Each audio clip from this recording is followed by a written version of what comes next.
दोस्तों, हमारा भारत देश एक अलग ही लेवल का या क्रिएटिविटी वाला देश है, जहाँ पर आपको क्रिएटिविटी न सिर्फ काम के अंदर बल्कि भैया ऐसी ऐसी चीजों में देखने को मिलेगी जिसको देखकर आपका दिमाग पूरा ठनक जाएगा। अब देखो भाई, ऐसे ही काम होता है हमारे भारत में बाबाओं का, जो इस तरीके की क्रिएटिविटी करते हैं और भैया ऐसी ऐसी बातें बोलते हैं जिसे सुनकर ना फिजिक्स और केमिस्ट्री तक कहती है कि हम जा रहे हैं आत्महत्या करने, हमें नहीं जीना है इस दुनिया में। तो इसीलिए दोस्तों, आज की इस वीडियो में हम आपको भारत देश के कुछ ऐसे ही ठरके और फनी बाबाओं के बारे में बताएंगे जिसको देखने के बाद आप हंसी के मारे भैया लोटपोट हो जाएंगे। इसके अलावा इन बाबाओं में एक बेबी भी छुपी हुई है। जी हाँ, तो आइए भाई समय को ना वेस्ट करते हुए शुरू करते हैं आज की ये खतरनाक वीडियो। नंबर 1, संत रामपाल। खुद को संत कबीर का अवतार और भगवान घोषित करने वाले रामपाल की कहानी भाई किसी हिंदी फिल्म के किरदार से कम नहीं है। सोनीपत के गोहाना तहसील के धनाना गांव में रामपाल दास का जन्म हुआ था। पढ़ाई पूरी करने के बाद रामपाल ने हरियाणा सरकार के सिंचाई विभाग में जूनियर इंजीनियरिंग की नौकरी की। नौकरी के दौरान रामपाल की मुलाकात 107 साल के कबीर पंथी संत स्वामी राम देवानंद महाराज से हुई। रामपाल राम देवानंद के शिष्य बन गए। इन बाबा के ऊपर जालसाजी, हत्या, रेप और ना जाने भैया ऐसे कितने ही मामले दर्ज हैं, जिसकी वजह से सलाखों के पीछे बंद है। और कहा जाता है कि उन्होंने साल 2006 में एक हत्या भी की थी, जिसके बाद उन्हें इस हत्या के जुर्म के लिए 2008 में पकड़ा गया था। लेकिन उसके बाद वो गैर जमानती वारंट पर बाहर आ गए, पर आज ये सलाखों के पीछे हैं और खुद को जेल से निकालने की कोशिश कर रहे हैं। नंबर 2, राधे माँ। अब इन्हें भाई राधे माँ कहें या रोते माँ, ये तो भाई हम नहीं कह सकते, लेकिन राधे माँ का पाखंड कैसे न्यूज चैनल सबके सामने लाया, वो भी बिना किसी तकलीफ के, वो आपने देखा ही होगा। राधे माँ एक ऐसी माँ है जो खुद की बेइज्जती बिना तकलीफ के करवा लेती है, क्योंकि ये सिर्फ फनी ही नहीं बल्कि बहुत बड़ी वाली, हाँ समझ रहे हो ना, मतलब बहुत बड़ी वाली कार्टून है। अपनी बेइज्जती कैसे करवानी है इस कला में ये महारत हासिल कर चुकी हैं। तभी तो भाई इनका कॉमेडी शो लाइव टेलीकास्ट के रूप में टीवी पर आता रहता था और लोग उसे देखना बड़ा पसंद करते थे। आए दिन सोशल मीडिया के ऊपर भाई इनकी फनी वीडियोस लोगों के बीच में आती थी, जिसे देखकर ये कहना तो वाकई में बनता है कि राधे माँ का जलवा बिल्कुल भी कम नहीं है। लोगों का कल्याण करें चाहे ना करें, लेकिन लोगों का एंटरटेनमेंट भैया भर भर के किया है इन्होंने। नंबर 3, आसाराम। एक ऐसा बाबा था दोस्तों जिसके ऊपर ऐसा कोई अपराध नहीं है जो इसने ना किया हो। हत्या, शोषण, धोखाधड़ी, ठगी, भैया क्या नहीं किया इसने। आसाराम की लिस्ट में हर क्राइम शामिल है। फर्जी और अय्याश बाबाओं की लिस्ट में जो सबसे बड़ा नाम शामिल है वो आसाराम का ही है। अब यकीन नहीं करेंगे, लेकिन दोस्तों इन्होंने पहले ही प्रेडिक्शन कर लिया था कि ये जेल की हवा खाने वाले हैं। आसाराम आदमी नहीं बल्कि पजामा था और इसने कईयों को टोपी पहनाई है। हम आपको बता दें, सफेद दाढ़ी वाला सेंटा क्लॉस आजीवन का कारावास झेल रहा है। अभी समझ में नहीं आता कि इनकी कही बात भाई सच कैसे हो जाती है। इन्होंने एक बार अपने सत्संग में ये बात कही थी कि इन्हें तिहाड़ जेल जाने की मुसीबत दिखाई दे रही है, और कुछ ही समय बाद भैया इन चच्चा को जेल जाना पड़ा। आसाराम इस समय नाबालिग लड़की से दुष्कर्म के आरोप में जोधपुर की जेल में बंद है। दुष्कर्म का यह मामला साल 2013 का है। आसाराम कथावाचक, आध्यात्मिक गुरु और स्वयंभू संत के रूप में लोगों के बीच में पॉपुलर है। आसाराम के भक्तों की संख्या भी भाई करोड़ों में है। अपने आप को धर्म गुरु कहने वाला आसाराम साल 2013 में एक नाबालिग से रेप के आरोप में गिरफ्तार किया गया। आसाराम ने एक नाबालिग लड़की का जोधपुर के निकट मनाई आश्रम में यौन शोषण किया था, जिस कारण से आज जेल में है। और इसके ऊपर हत्या, यौन शोषण, गवाहों को मरवाना और ना जाने कितने दुष्कर्म है यार जो इसके ऊपर लगे हुए हैं आरोप। पाप का घड़ा भर गया और ये हो गए अंदर। नंबर 4, श्री सत्य साई।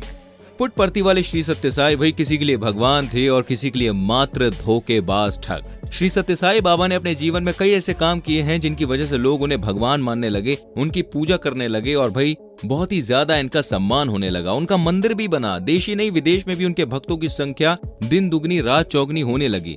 लेकिन इन सबके बीच कई लोगों को एक आदमी का भगवान बन जाना रास नहीं आया। उन्होंने श्री सत्य साई बाबा को धोखेबाज और ठग तक कह डाला, लेकिन ऐसे लोगों की संख्या बेहद ही कम रही। कहते हैं कि भगवान को भगवान होने का भाई प्रमाण देना पड़ता है और भारत में भगवान होने का प्रमाण चमत्कार माना जाता है। श्री सत्य साई बाबा भी बहुत तरह के चमत्कार किया करते थे। इन चमत्कारों में से सबसे अधिक चर्चित था उनका भक्तों के ऊपर भभूत गिराना। बाबा का दावा था कि उनके हाथों में से जादुई भभूत निकलती है जो भक्तों का कल्याण करती है।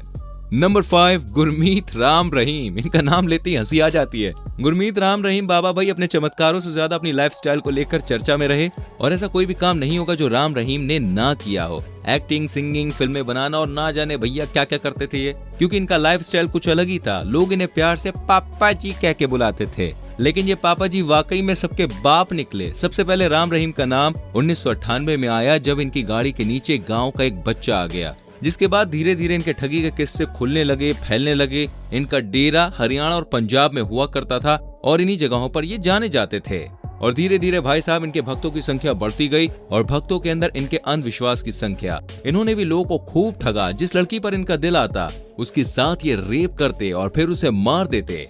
यानी कि ठगी, शोषण और हत्या जैसे कई बड़े बड़े कांड इनके नाम पे है और यही कारण है कि इसी वजह से वर्तमान में ये सलाखों के पीछे अपने दिन गिन रहे हैं। इनके कई इंटरव्यूज सोशल मीडिया पर वायरल होते हैं और जब कोई भी इनका इंटरव्यू देख लेता है ना तो सामने वाला भी इनसे सिर्फ मजे ही लेता था, क्योंकि ये ऐसे ऐसे जवाब देते थे कि सामने वाला हंस हंस के भाई एकदम लोटपोट हो जाए। और अगर आपने इस फनी बाबा की फिल्म MSG देखी तो भैया उसे देखकर आपको एक बात तो याद आती होगी। इन्होंने जिस तरीके से भाई एक्टिंग की और उसके बाद जो एडिटिंग हुई उसे देखकर तो एडिटिंग वाला भी जहर खा के मरने को तैयार हो जाएगा, कहेगा मैं क्यों जिंदा हूँ।